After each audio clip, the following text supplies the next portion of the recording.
Hello everyone, ನಾನು ಸಂತು ನಾಳೆ ಯಶ್ ನಟನೆಯ ಟಾಕ್ಸಿಕ್ ಸಿನಿಮಾ ರಿಲೀಸ್ ಆಗ್ತೈತೆ. ರಿಲೀಸ್ಗೂ ಮೊದಲೇ ಸಾಕಷ್ಟು ರೀತಿಯಾದಂತಹ ದಾಖಲೆಗಳನ್ನು ಮಾಡಿದೆ. ಇದೊಂದು ವರ್ಲ್ಡ್ ವೈಡ್ ರಿಲೀಸ್ ಆಗ್ತಾ ಇರೋದ್ರಿಂದ ಸಾಕಷ್ಟು ರೀತಿಯಾದಂತಹ ಒಂದು ದಾಖಲೆ ಮಾಡಿದೆ. ಅಷ್ಟೇ ಅಲ್ಲದೆ ಯಶ್ ಮೇಲೂ ಕೂಡ ಸಾಕಷ್ಟು ಹೋಪನ್ನು ಇಟ್ಕೊಂಡಿದ್ದಾರೆ ಜನ. ಯಾಕಂದರೆ ಮುಂಚೆ KGF 2 ಅಲ್ಲಿ ಆದಂಥ ಟೈಮಲ್ಲಿ ಪ್ಯಾನ್ ಇಂಡಿಯಾ ಲೆವೆಲ್ನಲ್ಲಿ ಯಶ್ ಗುರುತಿಸ್ಕೊಂಡಿರ್ತಾರೆ. ಈಗ ಏನು ಮಾಡಿದರೆ ಕನ್ನಡ, ಇಂಗ್ಲೀಷ್, ಹಿಂದಿ, ತಮಿಳು, ತೆಲುಗು, ಮಲಯಾಳಿ ಭಾಷೆಗಳ ಎಲ್ಲದರಲ್ಲೂ ಕೂಡ ರಿಲೀಸ್ ಆಗ್ತಾ ಇರೋದ್ರಿಂದ ಇಲ್ಲಿ ಜನ ಎಲ್ಲ ಭಾಷೆಯ ಜನ ಕೂಡ ಇಲ್ಲಿ ನೋಡ್ತಾ ಹೋಗ್ತಾರೆ. ಇದರಿಂದ ಜನರಿಗೆ ಸಾಕಷ್ಟು ರೀತಿಯಾದಂತಹ ಹೋಪನ್ನು ಇಟ್ಕೊಂಡಿದ್ದಾರೆ. ಮುಂಚೆನೂ KGF 2 ಆದಂಥ ಟೈಮಲ್ಲಿ ಜನ ಅಷ್ಟೊಂದು KGF 1 ಅಷ್ಟೊಂದು ನೋಡ್ತಿದ್ದಾಗ KGF 2 ನೋಡಿದಂಥ ಟೈಮಲ್ಲಿ ಈ 4 ವರ್ಷ ಆದಮೇಲೆ ಈ ಟಾಕ್ಸಿಕ್ ಬರೋದ್ರಿಂದ ಇಲ್ಲಿ ಹೋಪನ್ನು ಜಾಸ್ತಿ ಇಟ್ಕೊಂಡಿದ್ದಾರೆ. ಅಷ್ಟೇ ಅಲ್ಲದೆ ಇಲ್ಲಿ ಗೀತು ಮೋಹನ್ ದಾಸ್ ಅವರು ಇಲ್ಲಿ ಏನಾದ್ರು ಮ್ಯಾಜಿಕ್ ಮಾಡ್ತಾರೆ ಅನ್ನುವಂತಹ ಒಂದು ಹೋಪನ್ನು ಇಟ್ಕೊಂಡಿದ್ದಾರೆ. ಯಾಕಂದರೆ ಇಲ್ಲಿ ಪ್ರೊಡ್ಯೂಸರ್ ಆಗಿ ಕೂಡ ಇಲ್ಲಿ ಯಶ್ ಕಾಣಿಸ್ಕೊಳ್ತಾರೆ. ಬರೀ ಆ್ಯಕ್ಟರ್ ಆಗಿ ಕಾಣಿಸ್ಕೊಳ್ಳೋದು, ಪ್ರೊಡ್ಯೂಸರ್ ಆಗಿ ಕೂಡ ಕಾಣಿಸ್ಕೊಳ್ತಾರೆ. ಇದರಿಂದ ಜನ ಇಲ್ಲಿ ಹೆಚ್ಚು ಇಲ್ಲಿ ಹೋಪನ್ನು ಇಟ್ಕೊಂಡಿದ್ದಾರೆ. ಈಗ ಏನಂದರೆ ಸದ್ಯ ಪರಿಸ್ಥಿತಿಯಲ್ಲಿ ಏನಂದರೆ ನಾಳೆ ಈ ಟಾಕ್ಸಿಕ್ ರಿಲೀಸ್ ಆಗೋಕ್ಕಿಂತ ಮುಂಚೆನೇ ಇಲ್ಲಿ ಸುಮಾರು 500ರಿಂದ 600 ಕೋಟಿ ವೆಚ್ಚದಲ್ಲಿ ಈ ಟಾಕ್ಸಿಕ್ ಸಿನಿಮಾ ರಿಲೀಸ್ ಆಗ್ತಾಯಿದೆ. ಅಂದರೆ ನಾನು ಬಜೆಟನ್ನು ಹಾಕ್ಕೊಂಡು ಈ ಸಿನಿಮಾವನ್ನು ಮಾಡಿದ್ದಾರೆ ಅಂತ ಹೇಳ್ಕೊಂಡು ಕೆಲವೊಂದು ರಿಪೋರ್ಟ್ಸ್ ಹೇಳ್ತವೆ. ಆದರೆ ಇಲ್ಲಿ ಸಿನಿಮಾ ತಂಡ ಎಲ್ಲೂ ಕೂಡ ಹೇಳ್ಕೊಂಡಿಲ್ಲ ಎಷ್ಟು ದೊಡ್ಡ ಮೊತ್ತದ ಹಣ ಅಂತ ಹೇಳ್ಕೊಂಡು. ಇಲ್ಲಿ ಜಾಸ್ತಿ ಹಣ ಇಲ್ಲಿ 400-500 ಕೋಟಿ ಮಾಡ್ತಕ್ಕಂತಹ ಸಿನಿಮಾ, ಅಂದರೆ ಬಜೆಟ್ ಇಟ್ಕೊಂಡು ಮಾಡ್ತಕ್ಕಂಥ ಸಿನಿಮಾಗಳು ಇತ್ತೀಚೆಗೆ ಜಾಸ್ತಿನೇ ಆಗಿದ್ದಾವೆ. ಯಾಕಂದರೆ ಎಲ್ಲ ಸಿನಿಮಾಗಳು ಅದೇ ರೀತಿಯೇ ಮಾಡ್ತಾಯಿದ್ದಾವೆ. ಆದರೆ ಈ ರೀತಿ ಮಾಡಿದಂಥ ಟೈಮ್ನಲ್ಲಿ ಜನರಿಗೆ ಎಕ್ಸೆಪ್ಟೇಷನ್ ಕೂಡ ಜಾಸ್ತಿ ಆಗ್ತಾ ಹೋಗುತ್ತೆ. ಅದೇ ರೀತಿಯಾಗಿ ಇಲ್ಲೂ ಕೂಡ ಟಾಕ್ಸಿಕ್ ಮೇಲೆ ಆಗಿದೆ.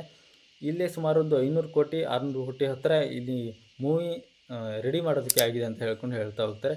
ಇದರಿಂದ ಇಲ್ಲಿ ಏನಾಗಿದೆ ಅಂದರೆ ಗೀತು ಮೋಹನ್ ದಾಸ್ ಮತ್ತು ಇಲ್ಲಿ ಈ ಟಾಕ್ಸಿಕ್ ಸಿನಿಮಾದ ನಟನೆಯಲ್ಲಿ ದೊಡ್ಡ ಪಾತ್ರ ವಹಿಸ್ಕೊಂಡಿರ್ತಕ್ಕಂತಹ ಬಹುದೊಡ್ಡ ರಿಸ್ಕನ್ನು ತಗೊಂಡಿರ್ತಕ್ಕಂತಹ ಯಶ್ಗೆ ದೊಡ್ಡ ಪ್ರಾಬ್ಲಮ್ ಆಗುತ್ತೆ. ಯಾಕಂದರೆ ಇಲ್ಲಿ ನಾಳೆ ಏನಾದ್ರು ಈ ಟಾಕ್ಸಿಕ್ಕಿಂದ ಏನಾದರೂ ನೆಗೆಟಿವ್ ಇಂಪ್ಯಾಕ್ಟ್ ಬರೋದು ಸ್ಟಾರ್ಟ್ ಆದರೆ ಇಲ್ಲಿ ಯಶ್ ಮೇಲೆ ದೊಡ್ಡ ಪ್ರಭಾವ ಬೀಳುತ್ತೆ. ಯಾಕಂದರೆ ನಿಮ್ಗೆ ಗೊತ್ತಿದೆ, ಮುಂಚೆ ಇದೇ ರೀತಿಯಾದಂತಹ ಸಿಚುವೇಷನನ್ನು ಪ್ರಭಾಸ್ ಮಾಡಿರ್ತಾರೆ. ಬಾಹುಬಲಿ 2 ಆದ ನಂತರ ಟೈಮಲ್ಲಿ ಅವರು ಯಾವುದೇ ಮೂವಿಯನ್ನು ಮಾಡ್ತಾ ಹೋದರೂ ಕೂಡ ಫ್ಲಾಪ್ಗಳ ಸುಳಿವಲ್ಲಿ ಸಿಕ್ಕೊಳ್ತಾರೆ. ಬಾಹುಬಲಿ 2 ಅಲ್ಲಿ ಆ ನಂತರ ಸಕ್ಸಸ್ಸನ್ನು ಕಂಡಂತ ಬಾಹುಬಲಿ ಆದ ತಕ್ಷಣ ಸಕ್ಸಸ್ ಒಂದು ದೊಡ್ಡ ಪ್ಯಾನ್ ಇಂಡಿಯಾ ಲೆವೆಲ್ಲಿ ಗುರುತಿಸ್ಕೊಳ್ತಾರೆ. ಎಲ್ಲರೂ ಕೂಡ ಅವ್ರ ಮೇಲೆ ಎಕ್ಸೆಪ್ಟೇಷನ್ ಅಂತ ಜಾಸ್ತಿ ಇಟ್ಕೊಳ್ತಾರೆ. ಪ್ರಭಾಸು ಅದರಿಂದ ಯಾವುದೇ ರೀತಿ ಸಕ್ಸಸ್ಸನ್ನು ಕಾಣೋಕ್ಕಾಗದೇ ಇರೋದ್ರಿಂದ ಅಲ್ಲಿ ಜನ ಎಲ್ಲ ಕೂಡ ಅಲ್ಲಿಗೆ ಅವ್ರನ್ನ ಬೇರೆ ರೀತಿ ನೋಡೋದಕ್ಕೆ ಸ್ಟಾರ್ಟ್ ಮಾಡ್ತಾರೆ. ಅದೇ ರೀತಿಯಾದಂಥ ಪರಿಸ್ಥಿತಿ ಈಗ ಯಶ್ಗೂ ಕೂಡ ಬರ್ಬೋದು. ಅಂದರೆ ಟಾಕ್ಸಿಕ್ ಸಿನಿಮಾ ಹೇಗಿದೆ ಏನು ಅನ್ನೋದ್ರ ಮೇಲೆ ಡಿಪೆಂಡ್ ಆಗುತ್ತೆ. ಆದರೆ ಟಾಕ್ಸಿಕ್ ಸಿನಿಮಾದಲ್ಲಿ ಈಗ ಏನಂದರೆ ಇವರು ಕರೆಕ್ಟಾಗಿ ಪ್ಲ್ಯಾನ್ ಮಾಡಿದ್ದಾರೆ. ಯಾಕಂದರೆ ಕನ್ನಡ, ಇಂಗ್ಲೀಷ್, ಹಿಂದಿ, ತಮಿಳು, ತೆಲುಗು ಇಂಗ್ಲೀಷು ಎಲ್ಲ ಭಾಷೆಯ ಆಡಿಯನ್ಸ್ ಕ್ಯಾಚ್ ಮಾಡೋದಕ್ಕೆ ಇವ್ರು ಏನು ಮಾಡಿದ್ದಾರೆ, ಮೊದಲಿಗೆ ಆ ಭಾಷೆಯವರ ಸ್ವಲ್ಪ ಮೇನ್ ಕ್ಯಾರೆಕ್ಟರ್ ಇರ್ತಕ್ಕಂತಹ ಜನರನ್ನೇ ಇಲ್ಲಿ ಹಾಕ್ಕೊಂಡಿದ್ದಾರೆ. ನಯನತಾರ ಇರ್ಬೋದು, ರುಕ್ಮಿಣಿ ವಸಂತ ಕನ್ನಡ ಹಾಕ್ಕೊಂಡಿದ್ದಾರೆ. ಹೀಗೆ ತಮಿಳು, ಮಲಯಾಳಮ್ಮು ಎಲ್ಲ ಭಾಷೆಗಳಲ್ಲೂ ಕೂಡ ಒಬ್ಬೊಬ್ಬರನ್ನ ಹಾಕಿದ್ರೆ, ಇಂಗ್ಲೀಷ್ಗಿಂತ ಕೂಡ ಹಾಕ್ಕೊಂಡಿದ್ದಾರೆ. ಹೀಗೆ ಎಲ್ಲರನ್ನು ಕೂಡ ಹಾಕ್ಕೊಂಡು ಅವಾಗ ಏನಾಗುತ್ತೆ, ಆಡಿಯನ್ಸ್ ತೋಡ್ತಿದ್ದ ಜನರಿಗೆ ಇಲ್ಲಿ ನಮ್ಮವರು ಒಬ್ಬರು ಇದ್ದಾರಲ್ಲ, ಈಗೇನಾಗುತ್ತೆ ಇದು ಬೇರೆ ಭಾಷೆಯ ಸಿನಿಮಾ ಅನ್ಸಲ್ಲ, ಅದು ನಮ್ಮದೇ ಭಾಷೆಯ ಸಿನಿಮಾ ಅಂತ ಅನ್ಸ್ಬಿಡುತ್ತೆ.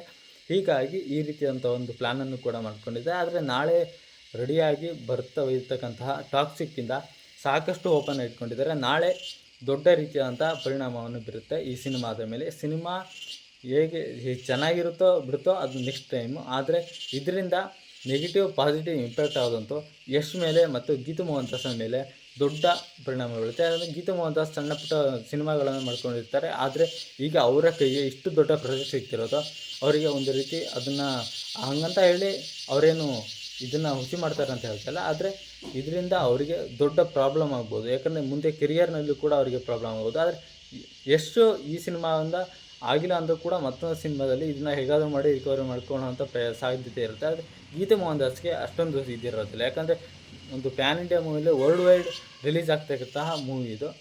ಈ ಮೂವಿಗೆ ಸಾಕಷ್ಟು ಹೋಪನ್ನು ಇಟ್ಕೊಂಡಿರ್ತಾರೆ ಜನ. ಯಾಕಂದರೆ KGF 2 ಅಲ್ಲಿ ಜನ ಎಲ್ಲರೂ ನೋಡಿದ್ದಾರೆ, ಎಷ್ಟು ಯಾವ ರೀತಿ ಕಾಣಿಸ್ಕೊಂಡಿದ್ದಾರೆ ಅಂತ. ಅವ್ರ ಆ್ಯಕ್ಟಿಂಗು ಎಲ್ಲದನ್ನು ನೋಡಿದ್ದಾರೆ. ಅಷ್ಟೇ ಅಲ್ಲದೆ ಇಲ್ಲಿ ಪ್ರೊಡ್ಯೂಸರ್ ಆಗಿ ಕೂಡ ಕಾಣಿಸ್ಕೊಳ್ತಾ ಇದ್ದಾರೆ. ಹಾಗಾಗಿ ಇಲ್ಲಿ ಸಾಕಷ್ಟು ಎಕ್ಸ್ಪೆಕ್ಟೇಷನ್ಗಳಿದ್ದಾವೆ.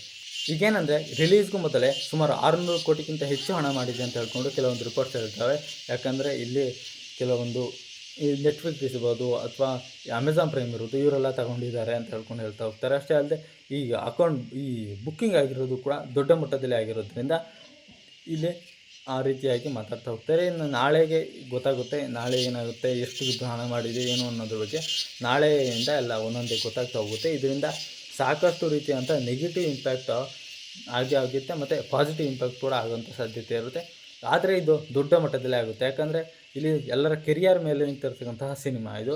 ಇದರಿಂದ ಇಲ್ಲಿ ಏನಾದರೂ ಈ ಟಾಕ್ಸಿಕ್ ಗೆದ್ದಿದೆ ಆದರೆ ಕನ್ನಡ ಸಿನಿಮಾ ಈ ಜಗತ್ತಿನಾದ್ಯಂತ ಒಂದು ಹೆಸರನ್ನು ಮಾಡುತ್ತೆ. ಅಷ್ಟೇ ಅಲ್ಲದೆ ಇದರಿಂದ ಕನ್ನಡ ಸಿನಿಮಾಗೆ ಬ್ರ್ಯಾಂಡ್ಗಳು ಕೂಡ ಜಾಸ್ತಿ ಆಗ್ತಾ ಹೋಗ್ತಾರೆ. ಯಾಕಂದ್ರೆ ನಿಮ್ಗೆ ಗೊತ್ತಿದೆ, ಈಗ ಅಮೆಝಾನ್ ಪ್ರೈಮ್ ಇರ್ಬೋದು, ಕೆಲವೊಂದು ನೆಟ್ಫ್ಲಿಕ್ಸ್ ಇರ್ಬೋದು, ಅಲ್ಲಿ ಕನ್ನಡ ಸಿನಿಮಾಗಳನ್ನು ತಗೊಳ್ಳೋದಂಥ ಸಾಧ್ಯತೆ ತುಂಬ ಕಡಿಮೆ. ಕನ್ನಡ ಸಿನಿಮಾಗಳು ನೀವು ಅಲ್ಲಿ ಹುಡುಕಿದ್ರು ಕೂಡ ಎಲ್ಲೋ ಒಂದೊಂದು ಸಿಗ್ತವೆ. ಹಾಗಾಗಿ ಕೆಲವೊಂದು ಇದರಲ್ಲಿ ಸಿಕ್ಕೋದೇ ಇಲ್ಲ.